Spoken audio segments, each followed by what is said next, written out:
நம்ம தியானத்திற்காக எடுத்துக்கொண்ட வேத பாடம் கொலோசியர் 3வது அதிகாரம் 1-2 வசனங்கள். கொலோசியர் 3வது அதிகாரம் 1-2 வசனங்கள் எடுத்தவர்கள் வாசிக்கலாம். நீங்கள் கிறிஸ்துவுடனே கூட எழுந்ததுண்டானால்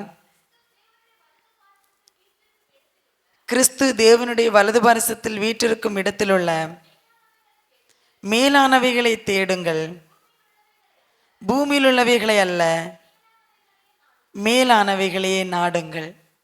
பாருங்க, பவுல் கொலோசியருக்கு எழுதுறாரு, நீங்கள் கிறிஸ்துவுடன் கூட எழுந்ததுண்டானால் கிறிஸ்து தேவனுடைய வலது பாரசத்தில் வீற்றிருக்கிறார் என்றால் அந்த இடத்தில் உள்ள மேலானவைகளை நாடுங்கள் அப்படின்னு சொல்ற.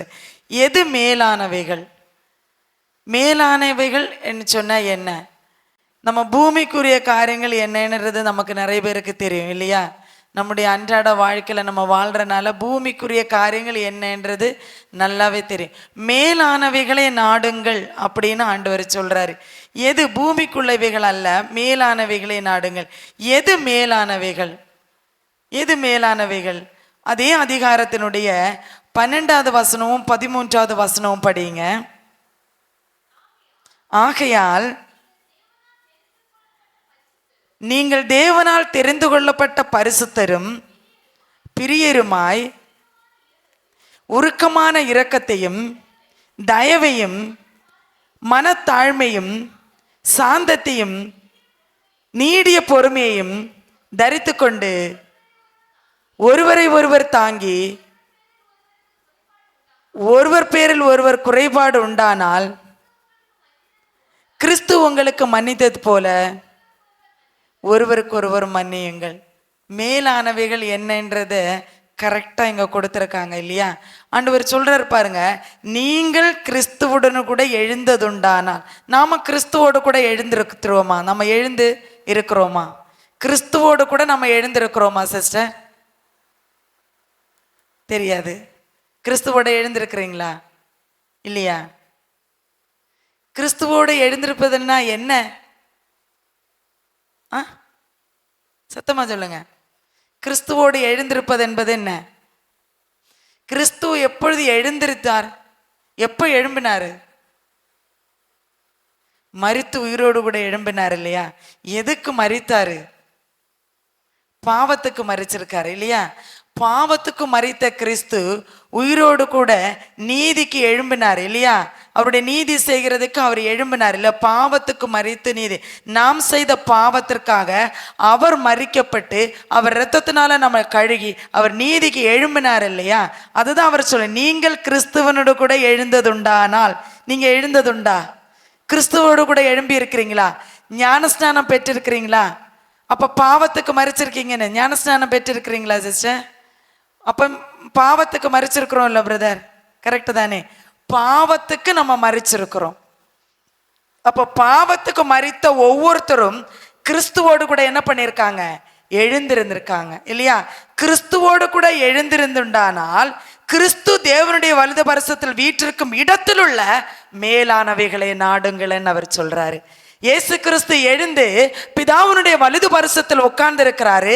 அங்க இருக்கிற அந்த மேலானவைகளை நீங்கள் நாடுங்கள் என்று அவர் சொல்றார். எது மேலானவைகள் என்று அவர் சொல்றார் பாருங்க.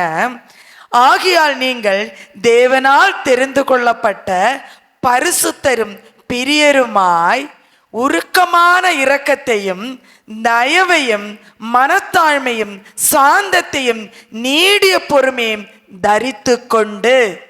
மேலானவைகள் என்னது? இரக்கம், தயவு, மனத்தாழ்மை, சந்தோஷம், சாந்தம், நீடிய பொறுமை. இது எல்லாமே மேலானவைகள். நம்ம இதை தான் தேடுறோமா சிஸ்டர்? நம்ம இதுதானா தேடுறோம்? இல்லை இல்லை, நம்ம இதுதானா பிரதர் தேடுறோம்? இதை தேடலை. ஆனால் நம்ம என்ன தேடுறோம்? படிங்க பார்க்கலாம். 8வது வசனத்தையும் 9வது வசனத்தையும் படியுமா. இப்பொழுதோ கோபமும் மூர்க்கமும் பொறாமையும்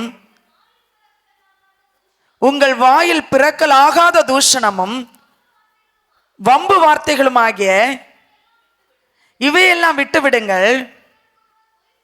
ஒருவருக்கொருவர் பொய் சொல்லாதிருங்கள், பழைய மனுஷனையும் அவன் செய்கைகளையும் களைந்து போட்டு.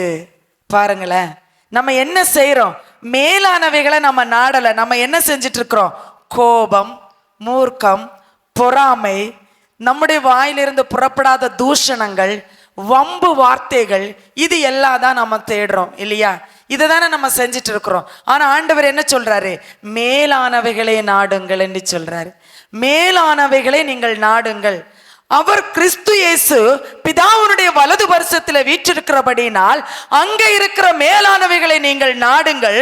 உருக்கமான இரக்கத்தையும் தயவையும் மனத்தாழ்மையும் சாந்தத்தையும் நீடிய பொறுமையை நீங்க தேடுங்க. இவைகளை நீங்கள் விட்டுவிட்டு பொறாமையும் கபடும் வம்பும் வீண் பேச்சுகளும் பொய்யையும் நாம் விரும்புகிறோம் என்று சொல்லி வேதம் சொல்லுகிறது. பாருங்க, இவைகளை விட்டு நீ திரும்ப. நமக்கு இதுல விருப்பமே கிடையாது. இதெல்லாம் விட்டு எப்படி திரும்புறது சிஸ்டர்? எங்களுக்கு எல்லாம் கோபம் வரும், மூர்க்கம் வரும் இல்லையா? பிள்ளைங்க ஏதாவது செஞ்சா கோபம் வருமா இல்லையா? நமக்கு பிடிக்காததை செஞ்சா, நமக்கு அம்மா அப்பா பிடிக்காத செஞ்சா கோபம் வருமா இல்லையா?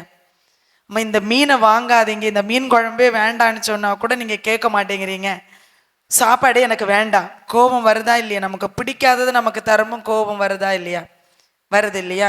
அவர் சொல்றாரு, உருக்கமான இரக்கத்தையும் தயவையும் மனத்தாழ்மையும் சாந்தத்தையும் நீ தேடு, மேலானவைகளை நீ நாடு. இயேசு கிறிஸ்து எதை நாடினாரோ அதை நீ நாடு என்று அவர் சொன்னார். சமாதானத்தை கொடுக்க வந்தார். அவர் சமாதானத்தை விதைத்து போனார். நாம் சமாதான குலைச்சலை விதைக்கிறோம். அப்படித்தானே நம்ம விதைச்சிட்டு இருக்கிறோம். பொறாமை தானே நமக்கு. கோபம், மூர்க்கம், வாயிலிருந்து பிறக்கலாது எத்தனை தூஷண வார்த்தைகள் ஒரு நாள் நாம் சொல்லுகிறோம். அவன் நல்லாவே இருக்க மாட்டான், அவன் அப்படிப்பட்டவா, அவன் இப்படிப்பட்டவன், அவன் எப்படி செஞ்சான், அவன் எல்லாம் சரியா, அவன் எல்லாம் தப்பு. எத்தனை நாள், ஒரு நாளைக்கு எத்தனை குறைகள் நம்ம சொல்றோம், எத்தனை குறைகள் நம்முடைய வாயிலிருந்து கூசாம வருது. ஆனா ஆண்டவர்கிட்ட சொல்றோம், ஆண்டவரே நான் ஜெபிக்கிற ஜெபத்துக்கு எனக்கு பதில் இல்லை. இப்படிப்பட்ட காரியங்களை செஞ்சா எப்படி வரும்? அதற்கு முன்பாக சொல்றாங்க, 5வது வசனத்தை படிங்க. ஆகையால் விபச்சாரம், அசுத்தம், மோகம், துரீச்சை, விக்கிரக ஆராதனையான பொருளாசை,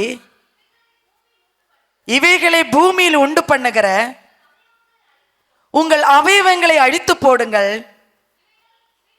இவைகளின் பொருட்டே கீழ்ப்படியாமையின் பிள்ளைகள் மேல் தேவ கோபாக்கினை வரும். பாருங்க, தேவனுடைய கோபம் எங்க வருகிறது பாருங்க. கீழ்ப்படியாமனை இருக்கும் போது. விபச்சாரம், விக்கிரக ஆராதனை. விபச்சாரம் சொன்னா என்ன? நம்ம நினைக்கிறோம் தவறான ஒரு உறவுல இருந்தாதான் விபச்சாரம்னு சொல்றாரு. ஆண்டவர் சொல்றாரு, இச்சையோட ஒருவனை பார்த்தாலே அவனோடு கூட விபச்சாரம் செய்தாயிற்றேன்னு சொல்றாங்க. எவ்வளவு ஒரு மேல நம்முடைய கணவர் அல்லாம, நமக்கு நியமிக்கப்பட்ட புருஷன் அல்லாமல், நமக்கு நியமிக்கப்பட்ட மனைவி அல்லாமல் வேறொரு பெண்ணையோ வேறொரு புருஷனையோ நாம் ஆசையோடு கூடையோ இல்லை நம்முடைய இருதயத்தில் இருக்கிற ஒரு இஷ்டத்தின் பிரகாரம், ஒரு அன்பின் பிரகாரம் அவரை பார்க்கிற பார்வையே அவரோடு கூட விபச்சாரம் செய்தாயிற்றேன்னு அவர் சொல்றாரு. இச்சையோடு பார்க்கிற அந்த பார்வை, காமத்தோடு பார்க்கிற பார்வை, துர் இச்சைகளோடு கூட பார்க்கிற பார்வை இல்லைன்னு நம்ம சொல்ல முடியுமா? இல்லைன்னு சொல்ல முடியுமா? எவ்வளவு நேசிச்சிருந்தா நம்முடைய ஓட்டெல்லாம் அவருக்கு விழுந்திருக்கும் இல்லையா? எவ்வளவு சந்தோஷம் நமக்கு நம்முடைய தலைவர் ஜெயிச்சதுனால இல்லையா? கரெக்டு தானே இல்லையா? எவ்வளவு சந்தோஷம் நமக்கு ஒரு தலைவர் ஜெயித்து வந்ததுனால இல்லையா? எவ்வளவு அன்பு கூர்ந்திருந்தா நீங்க எல்லாம் நம்ம எல்லாம் சேர்ந்து அவரை ஜெயிக்க வச்சிருப்போம் இல்லையா? நம்ம எல்லாரும் சேர்ந்து தானே, தமிழ்நாடு ஒட்டுமொத்த தமிழ்நாடு சேர்ந்து தானே நம்ம அவரை ஜெயிக்க வச்சிருக்கிறோம். எவ்வளவு அன்பு அவர் மேல இருந்திருக்கணும். என்ன செய்தார் அவர்? என்ன செய்தார் நமக்காக? அவர் மேல அன்பு வைக்கிறதுக்கு என்ன செஞ்சாருங்க? இனிமேதான் செய்ய போறாரு. அதற்கு முன்னாகவே அவர் மேல அன்பு வச்சிட்டோம். எதற்காக வச்சோம்?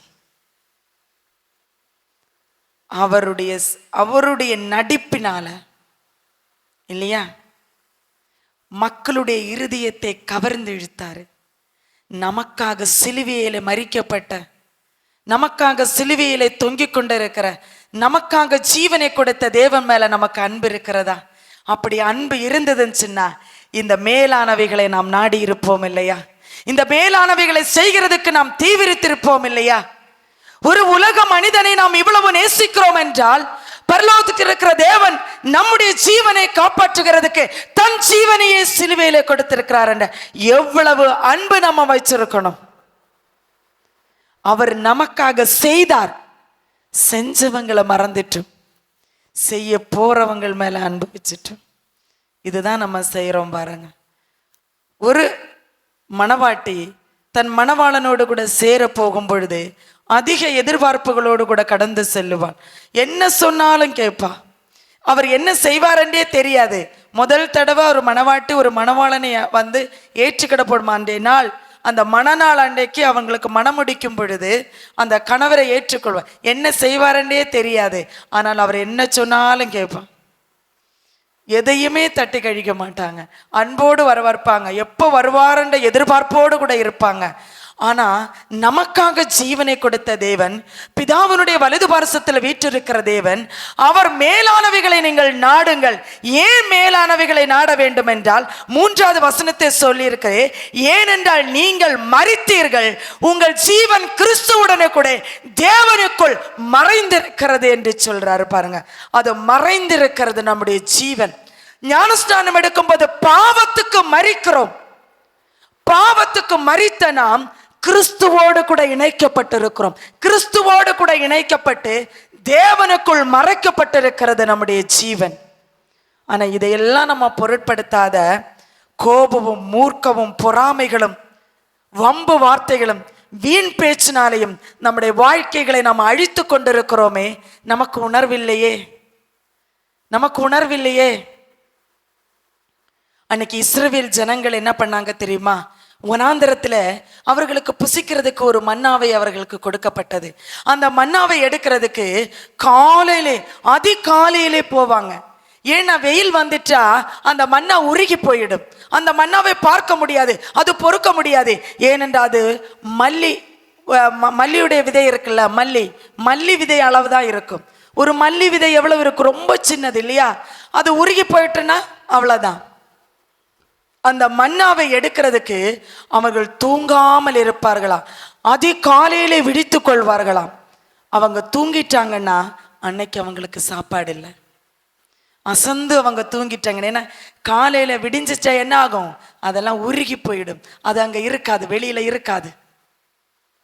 பாருங்க எவ்வளவு ஜாக்கிரதையோடு கூட இருந்து 40 வருஷம் அவர்கள் அந்த மன்னாக்களை அவர்கள் போய் எடுத்திருப்பாங்க.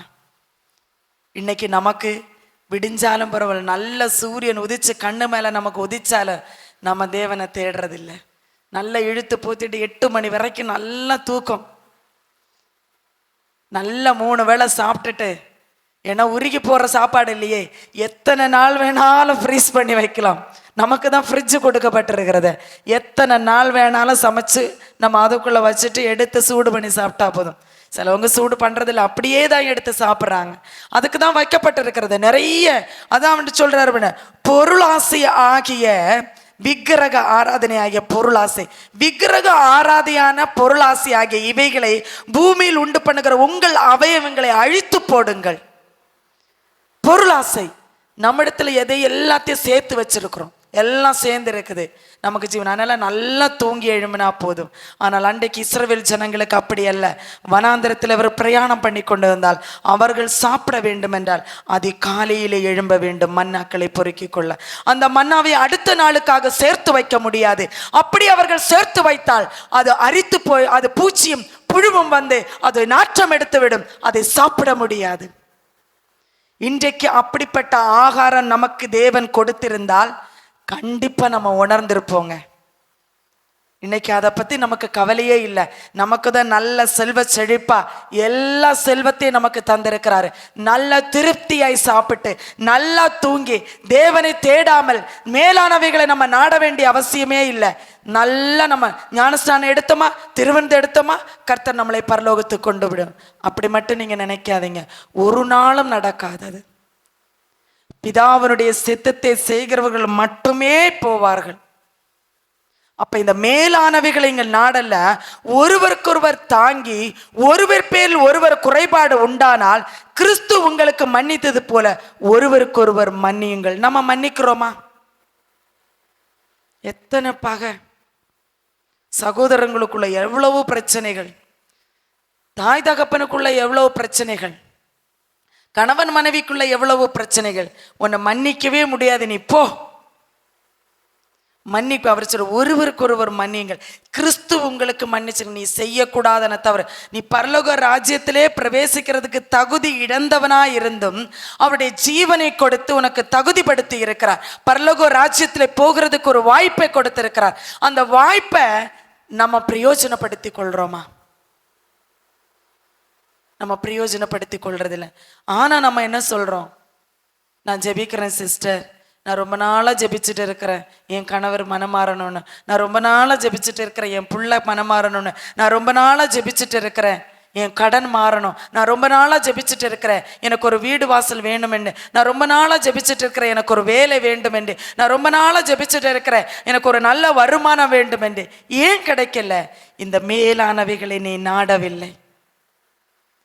அசுத்தமும் மோகமும் துர்இச்சைகளையும் பொருளாசையினாலையும் கோபத்தினாலும் மூர்க்கவரையினாலும் வம்பு வார்த்தைகளினாலும் நம்முடைய இருதயங்களும் நம்முடைய சரீரங்களை நிறைந்திருக்கும் பொழுது எப்படி தேவனுக்கு உகந்த தேவனுக்கு பிரியமான மேலானவைகளை நாம் நாட முடியும்? இவைகளை விட்டு விட்டால் தான் அவைகளை நாட முடியும் என்று அவர் சொல்றார். பாருங்க பாருங்க 14வது வசனத்தை படியுமா. இவை எல்லாவற்றின் மேலும் பூரண சர்க்குணத்தின் கட்டாகிய அன்பை தரித்துக் கொள்ளுங்கள். மேலானவைகள் என்ன? அன்பு. பூரண சர்க்குணத்தின் கட்டாகிய அன்பு. அந்த அன்புலையும் இதே தான் சொல்லியிருக்கு. அன்பு என்ன சொல்லியிருக்கு? அன்புனா என்ன? சந்தோஷம், சமாதானம், தயவு, இச்சையடக்கம், இதெல்லாம் தானே. எடுத்துக்கொள்ளுங்க, 1 கொரிந்தியர் 13வது அதிகாரத்தில் இருக்கு பாருங்க. பூரண சர்க்குணமாகிய கட்டாகிய அன்பு என்னன்னு சொன்னா 1 கொரிந்தியர் 13வது அதிகாரத்துல நீடிய சாந்தமும் தயவும் உள்ளது, அன்புக்கு பொறாமை இல்லை, அன்பு தன்னை புகழாது, இருமாப்பாயிராது, அயோக்கியமானதை செய்யாது, தற்பொழிவை நாடாது, சினமடையாது, தீங்கு நினையாது, அநியாயத்தில் சந்தோஷப்படாமல் சத்தியத்தில் சந்தோஷப்படும், சகலத்தையும் தாங்கும், சகலத்தையும் விசுவாசிக்கும், சகலத்தையும் நம்பும், சகலத்தையும் சகிக்கும். அன்பு ஒரு காலம் ஒழியாதுங்க. ஒரு நாளும் இந்த அன்பினுடைய குணங்கள் இந்த பூமியிலிருந்து ஒழிந்து போகாது. இந்த பூரண சர்க்குணமான இந்த கட்டை நீங்க பிடித்து கொள்ளுங்கள்னு அவர் சொல்றாரு. பாருங்க, இது நம்ம கிட்ட இருக்கிறதா? மேலானவைகள் என்னன்னு நம்ம கேட்கிறோம். சிஸ்டர், மேலானவைகளை நாடுங்கள் என்று சொல்றீங்களே, மேலானவைகளை என்ன என்று சொல்லி வேதம் நமக்கு கற்றுக் கொடுக்கிறது. ஆனால் இந்த மேலானவைகளை நாடுகிறதுக்கு நமக்கு விருப்பம் இல்லை. சகலத்தையும் சகித்துக் கொள்ளுகிறதில்லை, சகலத்தையும் தாங்கிறதில்லை, சத்தியத்தில் சந்தோஷப்படுகிறதில்லை,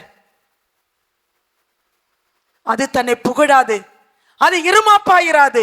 நாம் எத்தனை இருமாப்புள்ளவர்களாய் இருக்கிறோம். நம்முடைய இருதயங்கள் எவ்வளவு இருமாப்படைந்திருக்கிறது. மேலானவைகளை நாடினால் மட்டும்தான் நாம் பரலோக ராஜ்யத்திலே போக முடியும். மேலானவைகளை நாடலைன்னா ஆண்டவர் சொல்றாரு, நீ மரித்தேன்னா கிறிஸ்துவோடு கூட நீ எழுந்திருப்ப. நீ மரிக்கலைன்னா இந்த மேலானவைகளை நாட முடியாது. நீ மரித்தால் தான். அதனால அவர் சொல்ற, ஏனென்னா நீங்கள் மரித்தீர்கள், உங்கள் ஜீவன் கிறிஸ்துவுடனே தேவனுக்குள் மறைக்கப்பட்டிருக்கிறது. கிறிஸ்துவோடு கூட இணைந்த வாழ்க்கை, கிறிஸ்துவை தான் நாம் பிரதிபலிக்க வேண்டும், கிறிஸ்துவை தான் நாம் முன்னிறுத்தி காட்ட வேண்டும். அப்படின்னா நம்ம செத்திருக்கணும். நம்ம செத்திருக்கோமா? சொல்றோம், வாயின் வார்த்தைகளினால சொல்றோம் நான் செத்துட்டேன், பாவத்துக்கு நான் மறிச்சிட்டேன்னு. ஆனா நம்ம பாவத்துக்கு மறிக்கல. இந்த கோபம் நம்ம கிட்ட இல்லையா? மூர்க்கம் நம்ம கிட்ட இல்லையா? தூஷண வார்த்தைகள் நம்ம கிட்ட இல்லையா? வம்புக்கு நம்ம போகலையா? நம்ம எவ்வளவு பெரிய பாவத்தை நம்ம சொல்றோம். அசுத்தம் நம்முடைய இருதயத்துல இல்லையா? மோகம் நம்முடைய இருதயத்துல இல்லையா? துர் இச்சைகள் நம்முடைய இருதயத்தில் இல்லையா? நீங்க ஒரு சூப்பர் மார்க்கெட்டுக்கு போறீங்கன்னு வச்சுக்கிடுங்க, நீங்க நினைச்ச திங்ஸை மட்டும்தான் வாங்கிட்டு வரீங்களா? முன்னாடி எல்லாம் பழைய காலத்துல எல்லாம் அம்மாங்களுக்கு தெரியும், பழைய காலங்கள்ல எல்லாம் நம்ம ப்ரோஷன் கடையில் ஒரு வெஞ்சன கடைன்னு சொல்லுவோம், கரெக்டா? மல்லிகை ஜாமான் வாங்குற மல்லிகை கடைன்னு சொல்லுவோம் இல்லையா? மல்லிகை ஜாமான் வாங்குற கடைக்கு நம்ம போனால் அம்மா அப்போ சொல்லி அனுப்புவாங்க, 1 கிலோ உப்பு வாங்கிட்டு வாங்கன்னு சொல்லி அனுப்புவோம். நம்ம என்ன செய்வோம்? கடையில் போய், அண்ணா அம்மா 1 கிலோ உப்பு தர சொன்னாங்க, அதை மட்டும் வாங்கிட்டு வீட்டுக்கு வந்து கொடுக்குறோம். தேவையானதை மட்டும் வாங்குறோம். இன்னைக்கு சூப்பர் மார்க்கெட்டில் போனால் தேவையானதை மட்டும்தான் நாம் வாங்குறோமா? கேட்டுக்கு செல்லுகிற வழி விசாலமாக இருக்கிறது, நாம் அதை புரிந்து கொள்ள வேண்டும். முன்னாடி எல்லாம் கிறிஸ்மஸுக்கு மட்டும்தான் ட்ரெஸ் எடுப்பாங்க. இப்போ காது குத்தின ட்ரெஸ்ஸு, எங்கேஜ்மெண்ட் நடத்தின ட்ரெஸ்ஸு, பர்த்டே ஃபங்க்ஷன் வந்த ட்ரெஸ்ஸு, ரிலேஷன்ஸுக்கு வந்த ரிலேஷனுடைய வீட்டில் யாருக்காவது கல்யாணம் வந்த ட்ரெஸ்ஸு, எல்லாத்துக்கும் புது ட்ரெஸ்ஸு. எங்கே போய் நம்ம சேரப்போகிறோம்? அந்த காலத்தில் ஒரு ட்ரெஸ் தான், அதை வாஷ் பண்ணி அயன் பண்ணி வைப்பாங்க. கல்யாண வீட்டுக்கு போனாலும் அது போதான், காது குத்துக்கு போனாலும் அதுதான், பர்த்டே ஃபங்க்ஷனுக்கு போனாலும் அதுதான், பால்காய்ப்பு வீட்டுக்கு போனாலும் அதுதான், சடங்கு வீட்டுக்கு போனாலும் அதுதான். அதே ட்ரெஸ் தானேம்மா போடுறீங்க, ஒத்த ட்ரெஸ் தானே போடுறேன். இன்னைக்கு உங்கள் பேர பிள்ளைகளுக்கு என்னென்ன எடுத்து கொடுக்குறீங்க? உங்கள் பேர பிள்ளைக்கு பர்த்டேக்கு ஒரு ட்ரெஸ்ஸு, கிறிஸ்மஸுக்கு ஒரு ட்ரெஸ்ஸு, நியூ இயருக்கு ஒரு ட்ரெஸ்ஸு, ஈஸ்டருக்கு ஒரு ட்ரெஸ்ஸு. நான் இதையெல்லாம் தவறு என்று உங்களிடையே சுட்டி காட்ட வரல. மேலானவைகள் நாம் நாடவில்லை. எப்பொழுது நாடுகிறீர்கள்? அவர் மிகவும் சமீபமாய் வந்து கதவை தட்டி கொண்டே இருக்கிறார். நீங்கள் அந்த கதவை திறந்து கொடுத்தால் அவர் உங்களோடு கூட போஜனம் பண்ணுகிறவராய் இருக்கிறார். நீங்கள் அதை மேலானவைகளை நாடவில்லை என்றால், இந்த உருக்கமான இரக்கத்தையும் தயவையும் மனத்தாழ்மையும் சாந்தத்தையும் நீடிய பொறுமையும் நீ தரித்து கொள்ளவில்லை என்றால், ஒருவருக்கொரை தாங்கி ஒருவர் பேரில் மன்னிப்பை நீ கொடுக்கவில்லை என்றால், பரலோக ராஜ்யத்தில் எப்படி பிரவேசிக்க முடியும்? எப்படி கிறிஸ்துவை பிரதிபலிக்க முடியும்? எப்படி நீ கிறிஸ்துவளாய் மாற முடியும்? நீ கிறிஸ்துவை உடையவள் என்று எப்படி சொல்ல முடியும்? நீ கிறிஸ்துவோடு கூட மரித்திருக்கிறாய் என்பதை என்ன காரணத்தினால் நிச்சயிக்க முடியும்? அந்த நிச்சயம் நமக்கு இருக்கிறதா? நாம் மரித்தோம் என்கிற நிச்சயம் நமக்கு இருக்கிறதா? இன்னைக்கும் உலக பிரகாரமான தாய் தகப்பனுக்கு தான் நாம் பிள்ளைகளாய் இருக்கிறோம். தேவனுக்கு எப்போ பிள்ளைகளாவோம்? நீ மரித்தாயானால் அவருடைய பிள்ளையாய் நீ மாறுவாய். நீ மரிக்கலைன்னா கண்டிப்பா மாற முடியாது. எப்படி மரிக்கணும்னு சொன்னா, பாவத்துக்கு மரிச்சு நீ நீதிக்கு பிழைத்திருக்கணும் கிறிஸ்துவோடு கூட. எப்படி கிறிஸ்து நீதிக்கு பிழைத்திருக்கிறாரோ அப்படி நாமும் இருக்கணும். பாவத்துக்கு மரித்துதான் கிறிஸ்துவோடு கூட இணைந்திரு. பாவத்தோடு கூட அவர் இணைக்கப்பட முடியாது. அவர் பாவத்தை பாராத சுத்த கணராயிருக்கிறார் தேவன். அவர் பரிசுத்தத்தை விரும்புகிற தேவனாயிருக்கிறார். ஒருபோதும் பாவம் அவர் சேருவதில்லை. இருள் எவ்வளவேனும் அவரிடத்தில் இல்லை, அவர் ஒளியாய் இருக்கிறார். இருள் நம்மிடத்தில் இருந்ததாகில் அவரிடத்தில் நாம் ஒரு நாளும் சேர முடியாது. இந்த பாவ கரைகளாகிய இந்த 5வது வசனத்திலே 6வது வசனத்திலே இந்த 8லேயும் 9வது வசனத்திலும் கூறப்பட்டது போல காரியங்களை விட்டு விலகுகிறதுக்கு நாம் ஆயத்தமாகவில்லை என்றால் பரிதபிக்கக்கூடிய இடத்துல நம்ம இருக்கிறோம். உலக பிரகாரமான ஒரு மனிதனையே நாம் விரும்பி நேசித்து அவரை நமக்கு தலைவராய் தெரிந்து கொண்டிருக்கிறோம் என்றால், நமக்கு ஜீவனை கொடுத்த தேவனை எந்த அளவுக்கு நேசித்திருக்க வேண்டும்?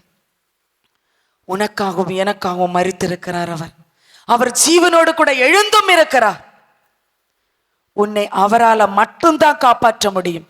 வேறு ஒருவரால் உன் ஆத்துமாவை காப்பாற்ற முடியாது. உலகத்துக்கு தேவையானது இந்த தலைவர்கள் தருவார்கள், ஆனால் உன் ஆத்துமாக்கு தேவையானது தேவன் ஒருவர் மட்டும்தான் தர முடியும். அவர் சொல்றார் பாருங்க, உன் ஆத்துமா நஷ்டமடையாதபடிக்கு தேவனை பற்றி கொண்டிரு, நன்மையான காரியத்தை பற்றி கொண்டிரு. உன் ஆத்துமா நஷ்டமடையாதபடிக்கு. நம்முடைய ஆத்துமாவை நஷ்டப்படுத்தணும்னா எதற்காக நாம் ஆலயத்துக்கு வருகிறோம்? எதற்காக நாம் இந்த ஆராதனை? முழு உள்ளத்தோடு கூட நம்ம அவரை ஆராதிக்கிறோமா? முழு பலத்தோடு கூட நம்ம ஆராதிக்கிறோமா? முழு அன்போடு கூட நம்ம ஆராதிக்கிறோமா? அவரை நம்பி வந்திருக்கிறோம். அவர் சொல்றார், தம்பி பாடுனது போல வருவாய், இது தருணம், இதுவே வல்ல ஆண்டவர் உன்னை அழைக்கிறாரே என்று. இதுதான் தருணமுங்க. இது காலம் கடைசி ஆயிற்று, இனி காலம் செல்லாதுங்க. அந்தி கிறிஸ்துவனுடைய ஆவி எவனை விழுங்கலாம், எவன் மேல் போய் புகுந்து இந்த உலகத்தின் மேல் அதிபதி ஆகலாம் என்று அவன் நினைத்து கொண்டு வகை தேடிக்கொண்டு கர்ஜிக்கிற சிங்கத்தை போல் அவன் வகை தேடிக்கொண்டு இருக்கிறான். ஆனால் யூதராஜ சிங்கமான தேவன் அவர் உங்களை பாதுகாத்து கொண்டிருக்கிறார். தேவனுக்குள்ளாக உங்களுடைய ஜீவனை பாதுகாத்து வைத்திருக்கிறார். அந்த பாதுகாப்பிலிருந்து நீ விலகி போக வேண்டும் என நினைக்கிறார் அவர். நீ விலகி போகாதே, மேலானவைகளை நீடு. அன்பிலும் சாந்தத்திலும் தயவிலும் நீடிய பொறுமையிலும் நீ ஒருவருக்கொரு மன்னிப்பதிலும் நீ தயபொருந்ததிலும் நீ தரித்திரு என்றவர் சொல்லுகிறார். அதையே நீ நாடு என்றவர் சொல்லுகிறார். இதை நாம் நாடுகிறோமா? ஒருத்தருக்கு ஒருத்தர் வம்பு இழுக்கிறதுக்கும் மற்றவர்களை கடுக்கிறதுக்கும் நாம் நாடி தேடி கொண்டு இருக்கிறோம். அவர்களிடத்தில் பொறாமை கொண்டு நாம் எழும்புகிறவராய் இருக்கிறோம். நம்ம இடத்துல அன்பு இருக்கிறதாங்க? அன்பு ஒருவருக்கொருவர். அவர் சொல்றாரு, பூர்ண சர்க்குணத்தின் கட்டாகிய அன்பை தரித்து கொண்டிருங்கள் என்று சொல்றாரு. 15வது வசனத்தை படிங்கம்மா. தேவ சமாதானம் உங்கள் இருதயங்கள் ஆளக்கடவது, இதற்கென்றே நீங்கள் ஒரே சரீரமாக அழைக்கப்பட்டீர்கள், நன்றி அறிதல் உள்ளவர்களுமாயிருங்கள். நன்றி அறிதல் உள்ளவர்களாய் நாம் இருக்கிறோமா? நம் தேவன் மேல் நன்றி அறிதல் உள்ளவர்களாய் இருக்கிறோமாங்க? பாருங்க, அவர் சொல்றாரு, தேவ சமாதானங்கள் ஒரு இருதயங்கள் ஆளக்கடவது, இதற்கென்றே நீங்கள் ஒரே சரீரமாய் அழைக்கப்பட்டீர்கள். கிறிஸ்துவோடு கூட சேர்ந்த ஒரே சரீரமாய். நமக்கண்டு தனி சரீரம் இல்லைங்க. எப்ப நீ ஞானஸ்நானம் எடுத்தியோ அப்பவே உனக்கண்டு ஒரு சரீரம் இல்லை. அது கிறிஸ்து ஆளுகை செய்கிறார். அது கிறிஸ்துவனுடைய சரீரமாய் மாறுகிறது.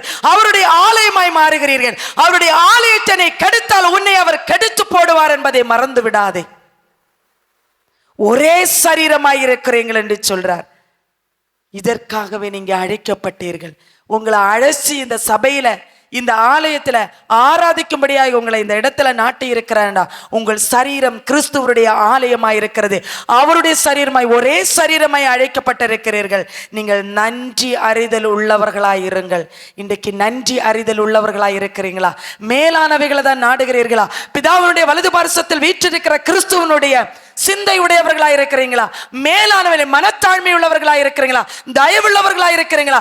சாந்த குணமுள்ளவர்களாய் இருக்கிறீர்களா? இச்சையடக்கம் உள்ளவர்களாய் இருக்கிறீர்களா? சமாதானத்தை செய்கிறவர்களாய் இருக்கிறீங்களா?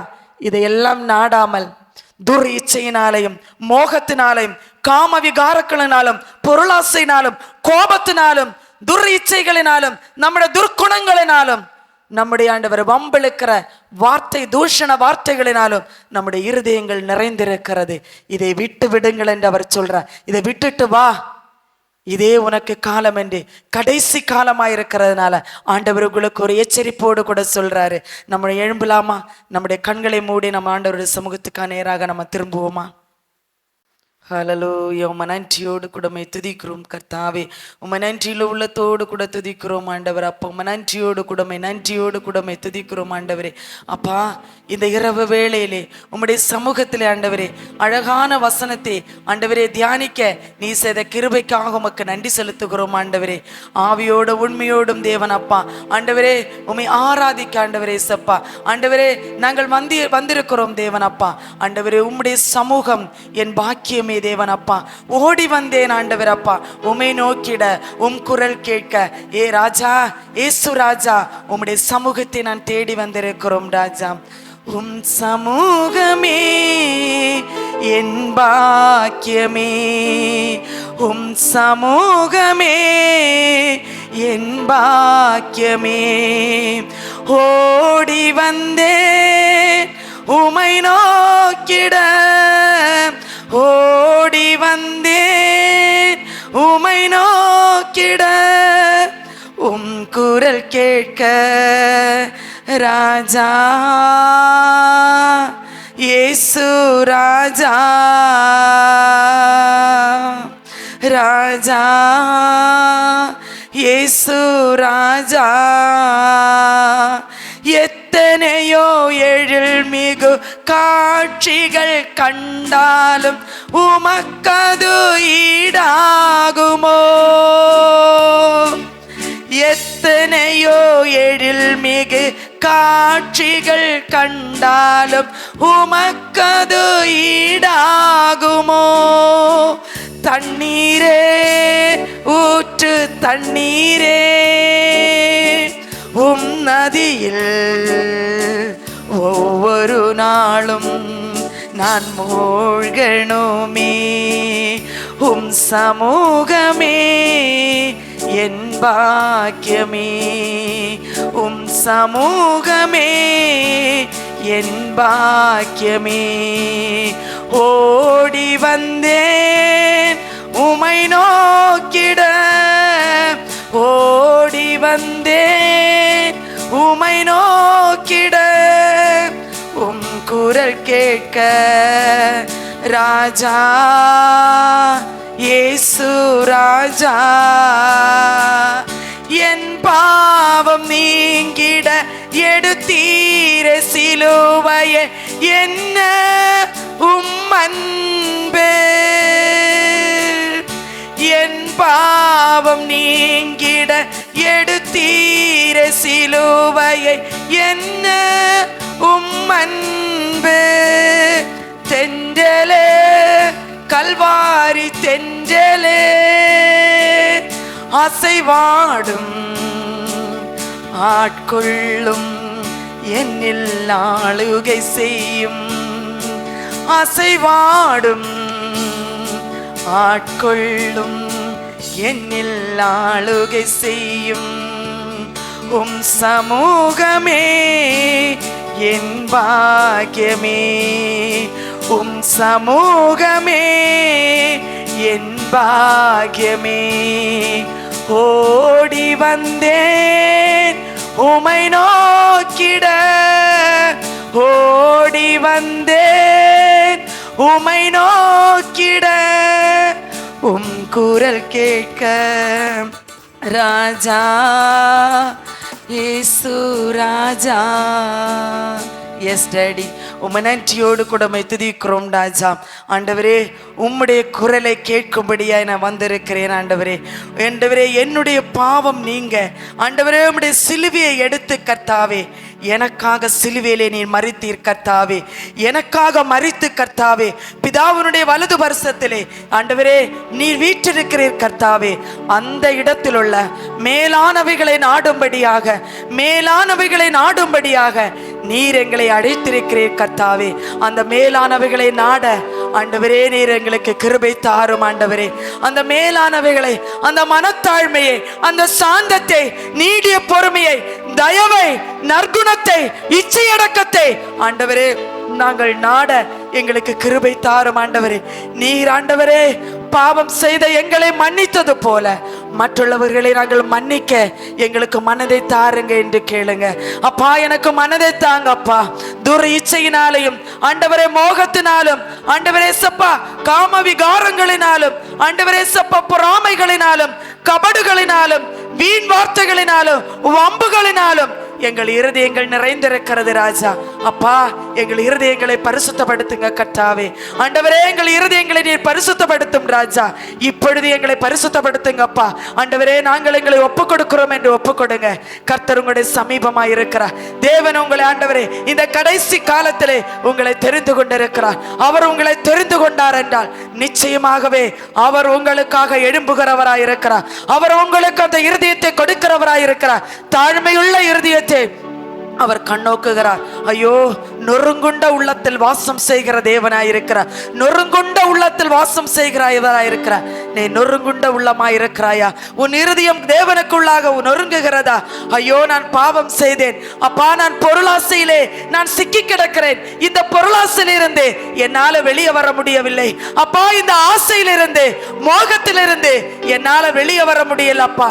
ஆண்டவரே, இந்த துர்க்குணத்திலிருந்து, இந்த ஆண்டவரே வீம்பு வார்த்தைகளை பேசி வம்பக்களுக்கிற இந்த குணத்தை என்னால மாற்ற முடியலப்பா, என்னால மாற்ற முடியவில்லப்பா. எனக்கு உதவி செய்யுங்க ராஜா என்று ஆண்டவரே தேவனை நோக்கி நீ கதறுவாயானால் இந்த இரவு வேளையிலே கர்த்தர் உனக்கு ஒரு வாய்ப்பை கொடுக்கிறார். இதோ உன் மனதை புதிதாக்குகிறவராய் வந்திருக்கிறார். இதோ மனதை புதிதாக்குகிறவராய் வந்திருக்கிறார். உன் இருதயம் புதிதாக்கப்படுகிறது. உன் இருதயம் புதிதாக்கப்படுகிறது. உன் இருதயம் புதிதாக்கி கொண்டிருக்கிறார். ஓ என் மகளே, துர் இச்சையை விட்டு விலகு. இதோ ஆண்டவரே துர்குணங்களை விட்டு மனம் திரும்புங்கள், துர்குணங்களை விட்டு மனம் திரும்புங்கள், பொல்லாப்பை விட்டு மனம் திரும்புங்கள். உங்கள் இருதயங்கள் பொல்லாப்பினால் நிறைந்திருக்கிறது, அதை விட்டு மனம் திரும்புங்கள். கர்த்தர் சமீபித்திருக்கிறார், தேவன் சமீபித்திருக்கிறார். இதோ அவருடைய வாசல் அண்டையிலே வந்ததென்று தட்டி கொண்டிருக்கிறார். நீ அவருடைய சத்தத்தை கேட்டு நீ கதவை திறந்து கொடுப்பாயாக, நீ கதவை திறந்து கொடுப்பாயானால் உன்னோடு கூட அவர் போஜனம் பண்ணுவார், உன்னோடு கூட அவர் வாசம் செய்வார். உன் இருதயத்திலே அவர் வாசம் செய்கிறவராயிருக்கிறார். மகளே, மகனே, உன்னுடைய இருதயத்தை திறந்து கொடுப்பாயா? மேலானவைகளை நாடும்படியாக, மேலானவைகளை நாடும்படியாக, மேலானவைகளை நாடும்படியாக. பூமியில் உள்ளவைகள் அல்ல, பூமியில உள்ளவைகளை விட்டு விலகு. பூமியில் உள்ளவைகள் மாயையாயிருக்கிறது, அது உன்னை ஏமாற்றக்கூடியதாயிருக்கிறது.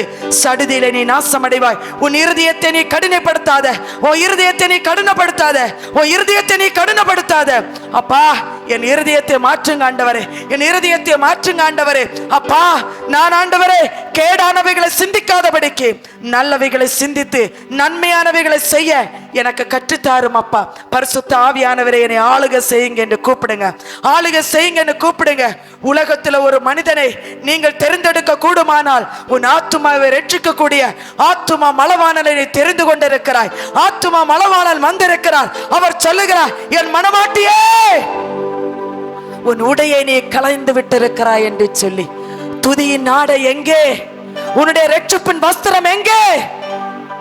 மணவாட்டியே, மணவாளனை எதிர்கொண்டு போகும் பொழுது உன் விளக்கில் இருக்கிற எண்ணெய் எங்க?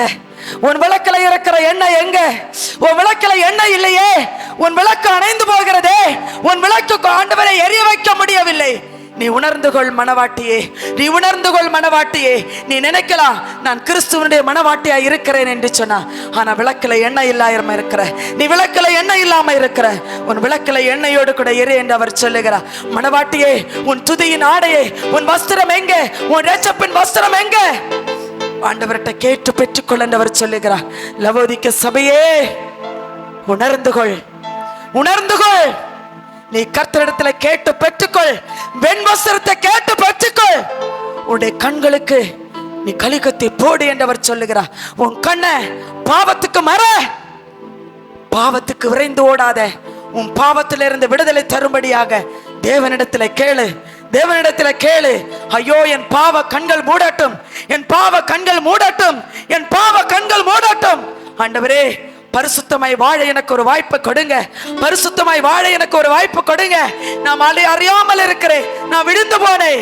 நீதிமான் விழுந்தால் எழுந்திருப்பான் என்று வேதம் சொல்லுகிறது. நீ நீதிமானை அழைக்கப்பட்டாய், நீ நீதிமானை அழைக்கப்பட்டாய் மகனே, நீ நீதிமானை அழைக்கப்பட்டாய் மகளே. எழும்பு, எழும்பு. ஆண்டவர் சொல்லுகிறார், உன் துதியின் ஆடையை வஸ்திரத்தை தரித்துக் கொண்டு எழும்பு, உன் ரட்சிப்பின் வஸ்திரத்தை தரித்துக் கொண்டு எழும்பு. மேலானவைகளை நாடும்படியாக இன்னும் உனக்கு டைம் இருக்கிறது. ஆண்டவர் செகண்டில் பூமி ஓடிக்கொண்டிருக்கிறது. அவருடைய வருகை எப்ப வேண்டும் என்றாலும் வருகலாம். மணவாட்டியை நீ ஆயத்தமா என்று அவர் சொல்லுகிறார். மணவாட்டியை நீ ஆயத்தமா? மணவாளனை எதிர்கொண்டு சொல்லுகிறதுக்கு நீ ஆயத்தமா இருக்கிறாயா? நீ மரித்தாயானால் கிறிஸ்துவோடு கூட நீ எழுந்திருப்பாய். நீ மரித்ததுண்டானால் கிறிஸ்துவோடு கூட நீ எழுந்திருப்பாய் என்று சொல்லுகிறார். அவரோடு கூட மகிமையிலே நீ உட்பிரவேசிப்பாய் என்று சொல்லுகிறார். அந்த மகிமையை தேடும் போதும். இதுவரைக்கும் நீ உதாசீனமாய் இருந்தது போதும், இதுவரைக்கும் நீ உணர்வில்லாதது இருந்த போதும். உணர்வடையும்படியாக என் ஆத்துமாவே நீ உணர்ந்து கொள் என்று அவர் சொல்லுகிறார். என் ஆத்துமாவே நீ உணர்ந்து கொள் என்று சொல்லி, நீ உணர்வடைகிற இடத்துல இருக்கிறாய். நீ உணர்ந்து கொள். உணர்வற்றவளாய் இருந்தால் உணர்ந்து கொள் என்று அவர் சொல்லுகிறார். குடும்பத்திற்காகவும் ஆண்டவரே உங்கள் பிள்ளைகளுக்காகவும் நீங்கள் கண்ணீர் விடுகிறீர்களா? கர்த்தர் உங்களுடைய கண்ணீரை காண்கிறவராய் இருக்கிறார். மனத்தாழ்மையோடு கூட கர்த்தரை தேடுங்கள். ஒருவருக்கொரு மன்னிப்பிலேக்கு தேடுங்கள், மன்னித்து கொண்டு தேடுங்கள். தேவனுடைய சமூகத்தை உங்களை தாழ்த்தி ஒப்பு கொடுங்கள். கர்த்தர் உங்களை ஆசீர்வதிக்கிறவராயிருக்கிறார். பரிசுத்த தேவனே, இந்த மாலை கூடத்தை கர்த்தாவே நீர் ஆசீர்வதித்ததுக்காக உமக்கு நன்றி செலுத்துகிறோம். இந்த இரவிலே சமாதானத்தோடு இந்த பிள்ளைகளை அனுப்புங்க கர்த்தாவே. தேவ சமாதானம் ஆண்டவரே, தேவ சமாதானம் உடைய குடும்பத்திலே தங்கட்டும் கர்த்தாவே. பூர்ண சர்க்கரணமாகிய கட்டாகிய அன்பை தரித்துக் கொள்ள இவர்களை கர்த்தாவை விழிப்படைய செய்வீராக கர்த்தாவே. அப்படி நீ செய்கிறதுக்காக உமக்கு நன்றி செலுத்துகிறோம். பரலோக ராஜ்யம் சந்தோஷப்படட்டும் ஆண்டவரே. ஒரு துன்மார்க்கர் ஆண்டவரே மனம் திரும்பினால் பரலோகராஜ்யம் அவ்வளவு சந்தோஷப்படுகிறது. ஆண்டவரே, இந்த நீதிமான்கள் எல்லாம் விழுந்து போய் கிடக்கிறார்கள். இந்த நீதிமான்களை கட்டி எழுப்புவீராக கர்த்தாவே. ஆண்டவரே, எழுப்புதல் வரட்டும் எங்கள் தேசத்திலே. எழுப்புதலுக்காக ஜெபிக்க கர்த்தாவே நாங்கள் கடமைப்பட்டு இருக்கிறோம். ஆண்டவரே, பிள்ளைகளுடைய இருதயங்களை ஜெபத்தினால நிறைந்திருக்கட்டும், உம்முடைய வார்த்தைகளினால் நிறைந்திருக்கட்டும். மேலானவைகளை நாட கர்த்தாவே எங்களுக்கு கிருபை பாராட்டும். எல்லாவற்றையும் உடைய கருத்தில் ஒப்புக் கொடுக்கிறோம். நீ பொறுப்படுத்திக் கொள்ளும். துதிக்கான மகிமையெல்லாம் உமக்கு ஒருவர் கேர் எடுத்துக்கொண்டு இயேசு நாம ஜெபத்துக்குள்ள நல்ல பிதாவே, ஆமென்.